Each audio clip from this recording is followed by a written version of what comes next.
Yes, mga kamags, aniya kita diri karon sa Christ the Redeemer, Rio de Janeiro.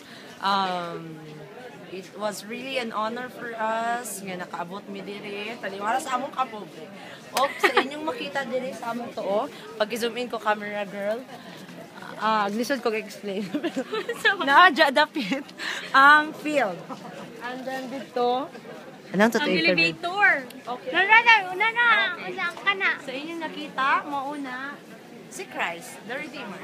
Sunsad kung dili na si Christ. So, hinaot nga inyong tanawon ang among video. O salamat sa tanan nga nagtabang, especially sa mga tao sa katedral. Sa mga batanon, sila Sister, Mother Earth, silang Joed, Bubor, salamat sa office. O si Sweet, magpasalamat. Ay, salamat.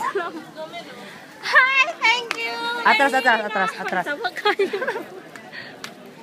Salamat kita na sa support that we are here in the World Youth Day. This is after sa Copacabana and we are in Corcovado. We are very happy and so blessed that we've been here seeing more young people also joining that WYD. See you guys. See you on the next World Youth Day. Sana makatapami sa Poland!